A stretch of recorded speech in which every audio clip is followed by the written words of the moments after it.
Amigos de XHT Web, buen momento del día en el que estén viendo este video. Bienvenidos, así es, a la segunda temporada de Psicología Médica Integral. ¿Por qué tardamos tanto? Porque, bueno, poco a poco lo iremos descubriendo. Si este video pasa un cierto límite de likes, no lo sé, unos 15, estaremos diciéndoles el próximo video por qué tardamos tanto en levantar una segunda temporada de este programa. Nos acompaña, como siempre, desde su consultorio, el doctor Gustavo Ayax. Recordemos que el doctor Gustavo Ayax es médico y también es psicólogo. Por ahí los chavos que me han mandado sus preguntas de sus tatuajes, les he apoyado gracias a el doctor Gustavo, quien nos apoya también con cuestiones de medicina o cuestiones del espolón calcáneo. Como pueden ver, el doctor pues prácticamente siempre ha estado del lado de XHT Web, simplemente tenemos actividades muy separadas uno del otro, 1500 kilómetros de distancia más o menos entre una ciudad y otra. Él está en Ciudad de México, yo estoy en Cancún. Así que, Gustavo, un gusto verte. Un gusto verte, hermano. ¿Cómo has estado? Qué tal, hermano? Pues aquí, otra vez, con mucho gusto de poder compartir con ustedes una vez más, estar en tu programa. Muchas gracias por invitarnos y ya sabes que aquí estamos para apoyarte a ti y a todos tus integrantes de tu canal. Muchas gracias, muchas gracias. Vamos a regresar a esta temporada, a volver a levantar estos vuelos altos. Recuerden que si ustedes tienen algún comentario, alguna sugerencia, alguna pregunta, a través del Facebook de Psicología Médica Integral pueden hacernos llegar sus preguntas. El doctor Gustavo está atendiendo directamente sus preguntas, todos sus cuestionamientos, y a partir de ahí pueden hacer ya sea alguna dinámica para consulta remota que estamos en estos momentos también implementando a través de la infraestructura del canal de XHT Web. Sí, claro que sí. Los esperamos a través de la página de Facebook de Psicología Médica Integral. ¿Tienen alguna duda, pregunta, sugerencia, comentario? Con mucho gusto estamos a su servicio. Gustavo, pasemos al tema del día de hoy, un tema que nos trae a todos casi de cabeza, nos trae a todos fuera de nuestras casillas, y es la educación a distancia. La educación a distancia en estos momentos se convirtió en algo obligatorio. Todos sabemos por qué. Este pandemonio de repente nos empezó a atacar, no supimos cómo reaccionar y pues tuvimos que tomar las herramientas que había y de donde había para poder hacer los cursos a distancia. Primera pregunta, ¿la educación a distancia funcionará para estas nuevas generaciones de niños pequeños? Estoy hablando de niños entre 5 y 15 años, un rango más o menos de 10 años de distancia, que son los niños que están yendo a primaria y están saliendo de la secundaria. Es una muy buena pregunta, Nestor. Yo creo que, como bien mencionas, hay algo primordial que acabas de tocar y es el punto acerca de estas nuevas generaciones. Creo que es importante mencionar es no es lo mismo las generaciones anteriores, es decir, las generaciones que en este momento tienen 40, 45 años, que las generaciones actuales. Nosotros, como generación X, crecimos con un estilo de desarrollo de aprendizaje diferente a la que actualmente está implementando. Nosotros, por ejemplo, yo te podría mencionar que conocimos lo que ahora más que otra cosa virtual, nosotros conocimos las bibliotecas en físico, conocimos lo que era un fichero, conocimos lo que era la determinación de cómo se acomodaban los libros según la letra y el autor, y este tipo de condiciones nos permitió desarrollar habilidades autodidactas y nos permitió además también desarrollar la capacidad del aprendizaje por cuenta propia, cosa que actualmente las nuevas generaciones han perdido un poco, ya que la facilidad para aprender o la facilidad para adquirir el conocimiento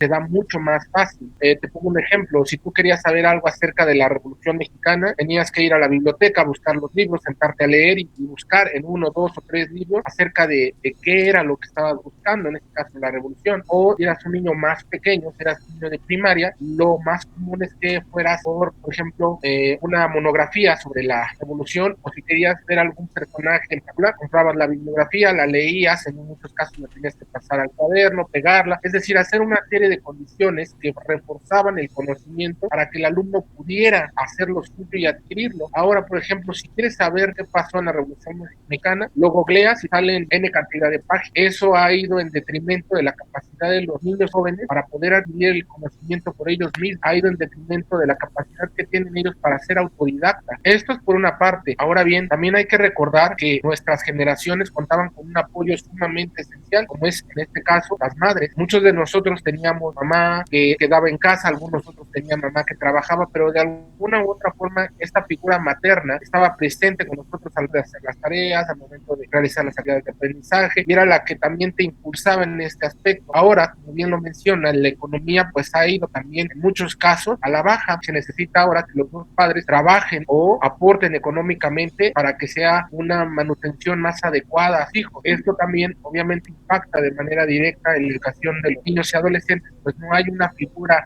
predominante que los ayude o que les estructure el aprendizaje. Tú recordarás que cuando éramos niños llegábamos a casa y era de revisar tareas, revisar libretas, ver cómo se había hecho todo este desarrollo en el salón. Actualmente los niños ya están al cuidado de la abuelita, del hermano mayor, de algún tío. No es esta misma compenetración que se hace en la lectura de la acción del conocimiento. Eso es desde el punto de vista social. Ahora, desde el punto de vista emocional, hay que entender que las etapas de ayer, por las cuales está desarrollándose el niño, se ven impactadas de manera importante, pues no es lo mismo el desarrollo que le puede brindar un profesional de la educación como un maestro, toda vez que si bien la figura del maestro aquí en nuestra sociedad no ha sido muy bien valorada, sabemos que muchos de nuestros maestros sí se encuentran preparados, si conocen por ejemplo las estrategias de aprendizaje, conocen por ejemplo las etapas de Piaget para poder introducir al niño en los diversos tipos de conocimientos que se tienen que adquirir, cosa que muchas veces los papás y las mamás de los niños en casa carecen de conocimiento. Entonces el aprendizaje obviamente sufre. No estoy diciendo que no sirva, estoy diciendo que es mucho menos productivo el aprendizaje en casa a través de internet que estando frente a un maestro, por todas las condiciones que se están dando, por la infraestructura con la que se cuenta, buena o mala, en la escuela, por la atención y el conocimiento que tienen los maestros sobre el proceso de aprendizaje, que en muchos de los casos los padres no tienen, por las condiciones de retroalimentación que se le puede dar al niño justo en ese momento en el que está haciendo la actividad. No es lo mismo que el niño haga una actividad en la computadora o que te la manden por foto en WhatsApp o que te la manden a través de un video y que tú emitas una calificación o emitas un comentario. Entonces, bajo este esquema, muchas veces las mamás, no importa cuántas ganas le estén echando, no importa cuánto esfuerzo impongan las mamás, impongan los papás, muchas veces les va a costar trabajo, por ejemplo, ver que si el niño realmente no entendió el tema, pues le va a decir, sí mamá, sí entendí. Digo, ya no estamos en una generación en la que la chancla volaba o algo así, pero el niño va a poder decir, sí entendí, y a lo mejor la mamá, por estar preparando la comida del día de mañana o por estar preparando sus herramientas de trabajo del día siguiente, a lo mejor dice, ya entendió, y así lo deja, ¿correcto? Entonces, esta parte puede verse mermada en la parte de la preparación académica de los niños, porque el profesional de la educación va a distinguir a lo mejor físicamente si el niño viene cansado, si tiene cosas así, no porque la mamá no lo haga necesariamente,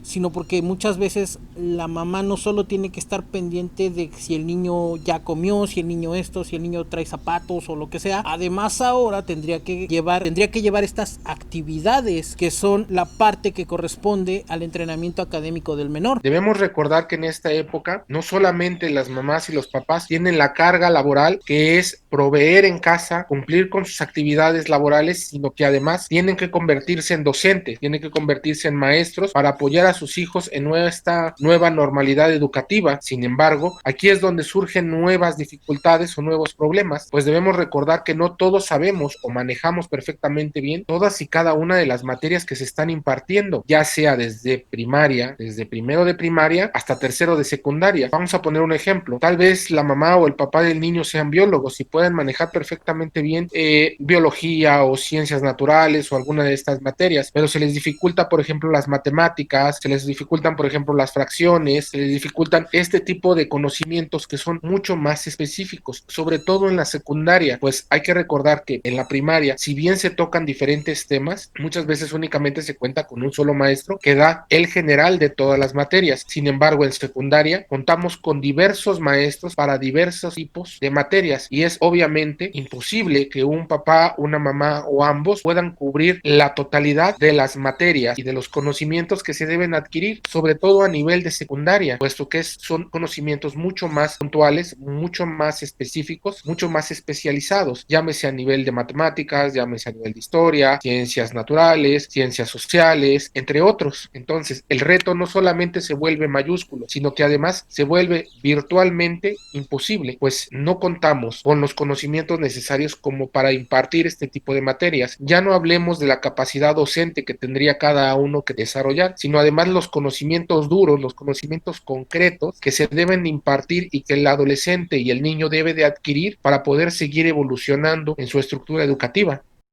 Bajo este esquema, entonces consideramos que la figura física del profesor, digamos de cierta forma generalista de primaria, pues nos ayuda bastante con la preparación académica de los pequeños de 5 quizá a 12 años. La figura física del profesor, digamos, especializado en materias a partir de la secundaria es sumamente necesaria, porque el profesor especialista pues a lo mejor tiene mucho más preparación en un tema específico, y de esta forma pues las mamás pueden echarle muchas ganas, pueden disciplinar a los niños, pueden enfocarse. Sin embargo, el conocimiento específico y las técnicas de enseñanza que los profesores tienen son sumamente necesarios. Así es, claro que sí, Néstor. Eso es sumamente importante. Recordemos que a nivel primaria, esto sin ser de ninguna manera peyorativo, los conocimientos son más básicos, es decir, son cosas que la mayor parte de los padres y las madres pueden manejar: sumas, restas, divisiones, multiplicaciones, raíz cuadrada y algunos otros conocimientos generales. Sin embargo, cuando el alumno pasa a nivel de secundaria, se vuelve mucho más específico este tipo de conocimientos y por lo tanto se necesitan especialistas o maestros que estén encaminados o que estén enfocados justo a esa rama del conocimiento para poder impartirlo hacia sus alumnos, cuestión que no pasa si se encuentra en casa tratando de adquirir el conocimiento por sí mismo, que como ya lo comentamos anteriormente, no tienen, al menos no tan desarrolladas, las habilidades como las que teníamos antes o las generaciones anteriores. Por lo tanto, se les va a dificultar mucho más el ser autodidactas o el aprender por sí mismos este tipo de conocimiento. Esto es una cuestión que hay que considerar. Y bueno, contestando de manera más puntual a la pregunta que nos hacías al principio, ¿la educación a distancia sirve, funciona? Hasta cierto punto, sí. Después, si queremos adquirir conocimiento más profundo, más especializado, más específico, en muchos de los casos nos vamos a quedar cortos. En muchos de los casos no se van a adquirir el conocimiento necesario, no se van a adquirir las habilidades necesarias, y bueno, esto va a repercutir también en la adquisición de nuevos conocimientos posteriormente. Pues hay que recordar que tanto a nivel primaria como a nivel secundaria son las bases que nos van a dar para la adquisición de nuevos conocimientos. Es decir, si tú no sabes matemáticas básicas, difícilmente vas a poder despejar una ecuación. Es algo que se debe considerar en esta situación de pandemia. ¿Podemos hacer algo más? Se está haciendo todo lo que se puede. La educación a distancia no es lo ideal, pero es con lo que contamos actualmente. Me gustaría también mencionar un tema importante que se nos está escapando, y es la parte de la socialización, la parte de la interacción humana con otros compañeros, con otros iguales. Es decir, la interacción que tiene el niño, el adolescente, con sus amigos, sus compañeros, sus maestros, que le permiten desarrollar habilidades sociales que le van a hacer a futuro poderse integrar, ya sea a un trabajo, a una familia, a una estructura social, que muchas veces se van a empezar a desdibujar, pues no están desarrollándolas justo en este momento. Te voy a poner un ejemplo. Imagínate que eres un niño de sexto de primaria y que a mitad de tu curso se acaba tu escuela como tal y tienes que permanecer en tu casa y hacer las materias y los trabajos que tienes que hacer desde tu casa. Ese tema ya lo hemos abordado de manera suficiente. Vamos a imaginar qué pasa entonces con tus amigos, con tu salida de sexto, con la despedida de los amigos que te vas a encontrar a lo mejor en 10, en 15, 20 años. ¿Qué pasa con ese ciclo? No se cierra, no hay ciclos cerrados. Vámonos aún más lejos. Tal vez en primaria tengamos algunos recuerdos de los amigos que tuvimos en aquel entonces, pero no son tan frescos. Imagínate que tú estás en tu último año de secundaria y a la mitad del año te mandan a tu casa a hacer tareas, a hacer trabajos, a hacer las actividades escolares que debes realizar, pero nunca terminaste de cerrar el ciclo con tus amigos, es decir, no tuviste una salida de sexto, no pudiste despedirte de ellos, no pudiste, por ejemplo, hablar con la chica con la que andabas o con la que nunca pudiste andar, pero a la mera hora te diste valor y en el último día pudiste decirle lo que sentías por ella, aquellos amigos entrañables que hiciste en la secundaria, como tú, como yo, como los compañeros y amigos que conocemos mutuamente. Imagínate que a la mitad del año se corta todo eso y simplemente se acaba, y cuando regresamos a la escuela ya no vamos a regresar con los amigos de la secundaria, ya tenemos que regresar con compañeros nuevos a nivel medio superior. ¿Dónde quedó el cierre psicoemocional y social de esa estructura? No lo hay, no hay un cierre. Si tenías, por ejemplo, una novia, una pareja y pudiste verla durante la pandemia, puede ser que haya todavía ese lazo, pero si no pudiste verla, ¿dónde está ese cierre? ¿Qué pasó con esa estructura? ¿Se siguen viendo por inbox?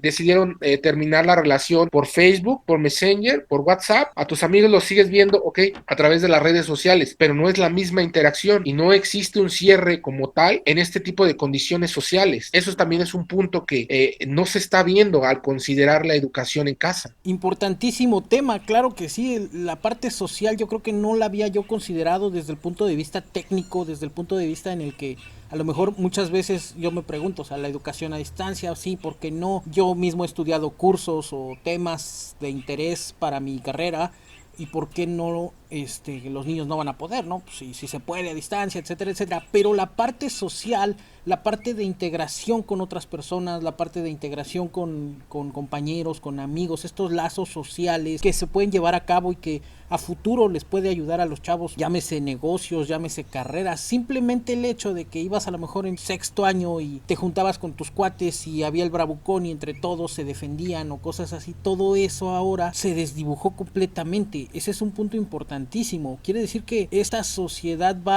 quedó, digo, si se puede utilizar la palabra, quedó fragmentada, como que se rompió ese lazo psicosocial, todo ese flujo que traían los chavos o que tenía que pasar, a pesar de que la sociedad se ha vuelto un poco delicada y lo que quieras, de todos modos había interacción entre los niños, entre todo eso, toda esta parte dejó de pasar, dejó de ocurrir, y ahora los chavos que tenían, como dijimos, entre sexto, tercero de secundaria, y estas cosas, pues perdieron todo vamos a llamarle ensamble social en esta primera etapa de su desarrollo. Eso es un punto que a futuro, si de por sí la sociedad estaba empezando a tornarse un poco falta de empatía entre conciudadanos, vecinos, etcétera, etcétera, en este momento que la base de nuestra sociedad para dentro de los próximos 20 años se haya visto, vamos a decirle, desdibujada entre amiguitos de sexto, amiguitos de tercero de secundaria,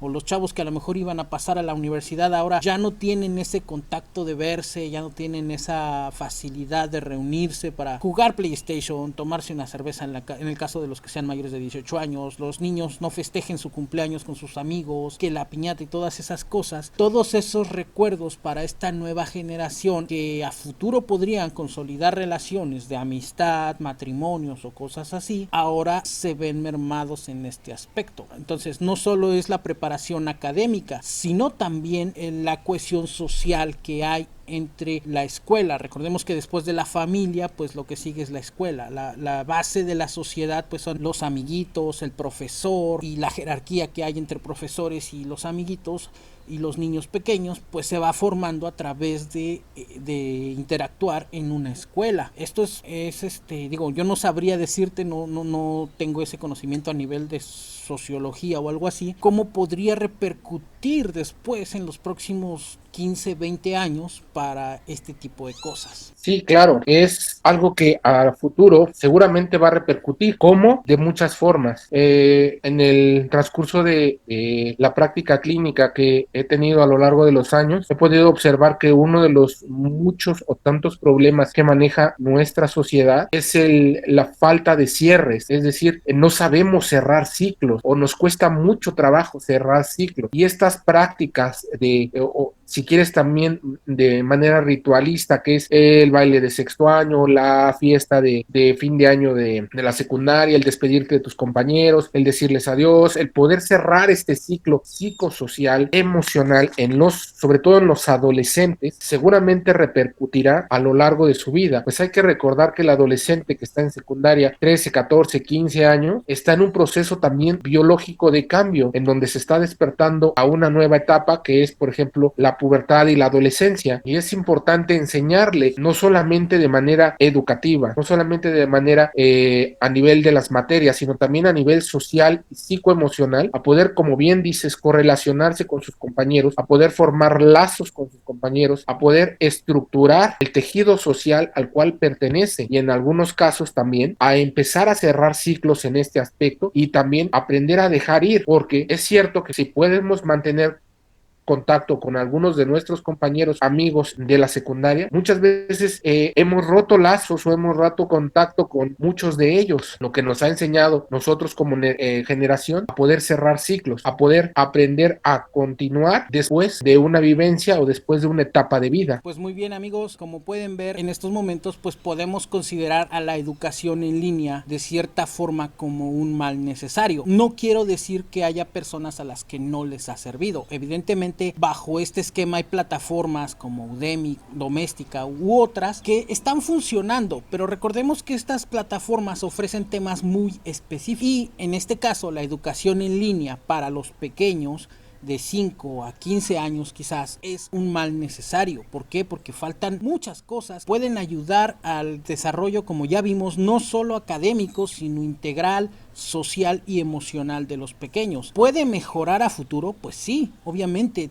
Recordemos que a todos prácticamente la pandemia nos hizo como reaccionar de una forma de, híjole, ¿dónde estamos? ¿No? ¿Qué está pasando? Por esa razón la educación en línea se tuvo que convertir en un mal necesario para los pequeños, para los jóvenes entre 5 y 15 años, y por esa razón en estos momentos no es la mejor opción para ellos. No lo es. ¿Puede mejorar? Sí puede mejorar, pero yo creo que no debe de arrastrar los vicios de la preparación académica tradicional.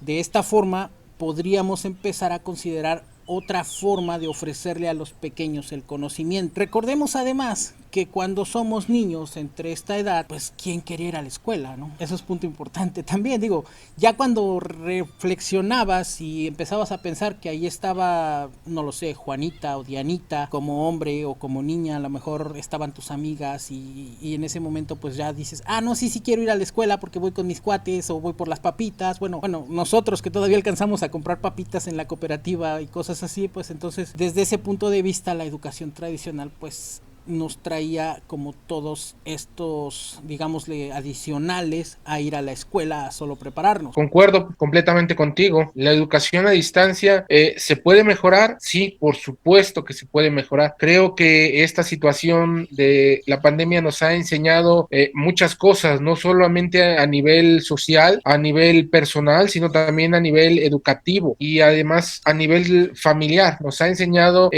las carencias en diversos puntos de nuestro país, ya sea a nivel institucional, ya sea a nivel de salud y por supuesto también a nivel educativo. Nos hemos dado cuenta de que la figura o esta figura que muchas veces es desvalorada, como es la figura del maestro, es sumamente necesaria, sumamente importante en la adquisición de los conocimientos. Ahora bien, como dices, ¿se puede mejorar la educación a distancia? Sí, claro que se puede mejorar la educación a distancia. Podemos mejorar, por ejemplo, las plataformas digitales, podemos mejorar las herramientas con las que se van a tratar de impartir los conocimientos con el niño. Sin embargo, eso no va a impactar en el aprendizaje del niño o del adolescente si no se tiene además esta capacidad de autorregulación, de autoaprendizaje, esta capacidad de ser autodidactas, de tener la capacidad de poder adquirir el conocimiento en la medida de lo posible por uno mismo. Como bien comentabas hace unos momentos, muchas veces a lo largo de tu carrera has tenido que aprender cursos, habilidades, destrezas y conocimientos que te son necesarios para poder desarrollarte como profesionista y que enfrente de ti no estuvo ni el maestro, no estuvo ni el profesor, no estuvo el doctor que te diera ese tipo de conocimiento, sino que tú solo tuviste que sentarte, abrir la computadora,